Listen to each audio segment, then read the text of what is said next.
अस्सलामुअलैकुम, मैं मोहम्मद अवैस आपसे मुखातिब हूँ। आज की इस वीडियो में रिव्यू करूँगा फरकारी इंजेक्शन वायल का। पाकिस्तान में आजकल बहुत ज़्यादा गायनेकोलॉजिस्ट इसको प्रेस्क्राइब करती हैं, ख़ास तौर पे ख़वातीन में। और ये जो फरकारी है, इसके अलावा एक इस ब्रांड नेम से अल्टरनेटिव नाम से आपको ये मिल जाता है। एल इंजेक्ट के नाम से मिल जाता है, इसके अलावा फर इंजेक्ट के नाम से मिल जाता है। तो मुख्तलिफ ब्रांड नेम्स के साथ आपको ये मार्केट में अवेलेबल है। दवा सब में सेम है।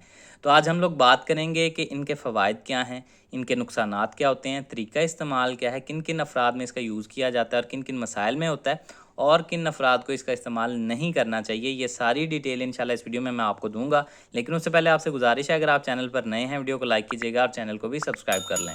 तो चलते हैं अपने टॉपिक की तरफ। तो ब्रांड नेम है फरकारी और ये हिल्टन फार्मा बना रही है। अच्छी अद्वियात बनाते हैं। कीमत की बात की जाए तो 2800 रुपये में आपको ये 10 ml की वायल में अवेलेबल है। बात करते हैं इसमें मौजूद दवा की, तो इसमें जो चीज़ ऐड की गई है वो है ferric carboxy maltose 50 mg iron पर ml, यानी कि हर 1 ml में 50 mg आयरन एडिड है। और ये 10 ml की वायल है तो 500 mg टोटल इसमें iron ferric carboxy maltose add किया गया है। अब ये फेरिक कार्बोक्सी माल्टोज चीज़ क्या है, तो ये बेसिकली आयरन की या फौलाद की एक किस्म है। और ये तब इस्तेमाल करवाया जाता है जब किसी वजह से हमारे जिस्म में आयरन डेफिशिएंसी अनीमिया हो जाए, यानी कि फौलाद या आयरन की कमी की वजह से अगर हमारा जिस्म खून की कमी का शिकार होने लग जाए, तो उस कंडीशन में हमारे जिस्म में फौलाद की कमी को या खून की कमी को दूर करने के लिए इसका इस्तेमाल करवाया जाता है। अब जिस कंडीशन में इसका सबसे ज़्यादा इस्तेमाल होता है उसमें पहले नंबर पे आ जाती हैं हामला ख़वातीन। हामला ख़वातीन में बहुत ज़्यादा इसको प्रेस्क्राइब किया जा रहा है, चूँकि हमल के दौरान जिस्म में आयरन की जो ज़रूरत है वो बढ़ जाती है। ख़ातून को बच्चे की नशोनुमा के लिए, माँ की भी सेहत के लिए बहुत ज़्यादा ज़रूरी है कि उसके जिस्म में आयरन की मिकदार पूरी हो।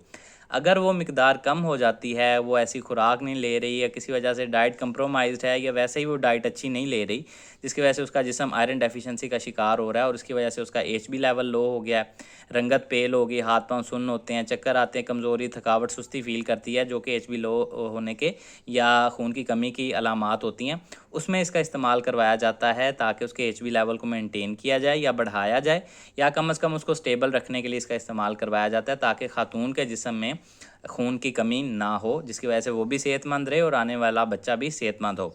इसके अलावा ऐसी ख़वातीन जिनके जिस्म में अगर किसी हार्मोनल इम्बैलेंस की वजह से कोई ब्लीडिंग के मसाइल पीरियड्स के दौरान या वैसे किसी मसले की वजह से ब्लीडिंग बहुत ज़्यादा हो जाती है, खराज खून बहुत ज़्यादा हो जाता है, जिसकी वजह से वो कमज़ोर हो जाती है और उनका एचबी लेवल लो हो जाता है, खून की कमी का शिकार होने लग जाती हैं, तो उनमें भी इसका इस्तेमाल करवाया जाता है अगर वो आयरन डेफिशिएंसी की वजह से मसला बन रहा हो।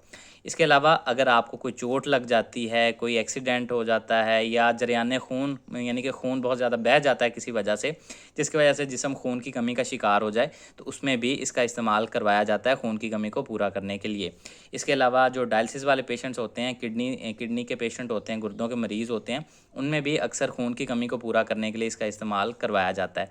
तो ये सारी कंडीशंस हैं मोस्टली जिसमें इसका ज़्यादा इस्तेमाल हो रहा है। इसके अलावा भी अगर कोई मरीज़ किसी वजह से आयरन डेफिशिएंसी अनीमिया का शिकार होता है, तो उसको ट्रीट करने के लिए डॉक्टर्स इसका इस्तेमाल करवाते हैं। अब बात कर लेते हैं इसके नुकसानात की। तो नुकसानात में आपको सर दर्द हो सकता है, गनूदगी हो सकती है, सर भारी हो सकता है, उल्टी मतली की कैफियत हो सकती है, ब्लड प्रेशर हाई हो सकता है, जिस्म में फॉस्फेट लेवल लो हो सकता है। इसके अलावा अगर आप इससे एलर्जिक हों तो कोई एलर्जिक रिएक्शन देखने में मिल सकता है। अब बात कर लेते हैं इसके तरीका इस्तेमाल या डोजेज के बारे में, लेकिन उससे पहले 14 साल से कम उम्र बच्चे, इसके अलावा ऐसे अफराद जिनके जिस्म में खून की कमी की वजह आयरन डेफिशिएंसी नहीं है, यानी कि उनके जिस्म में खून की वजह शायद विटामिन B12 की कमी हो या फॉलिक एसिड की कमी हो, तो ये डॉक्टर्स ने देखना होता है। सिर्फ आयरन डेफिशिएंसी में इसका इस्तेमाल करवाना है। इसके अलावा ऐसे अफराद जिनमें आयरन ओवरलोड का ख़तरा हो, उनमें भी इसका इस्तेमाल नहीं करवाना। इसके अलावा ऐसे अफराद जिनको पहले कभी आयरन की किसी दवा से कोई एलर्जी वगैरह हुई हो, उनमें भी इसका इस्तेमाल आपने नहीं करवाना।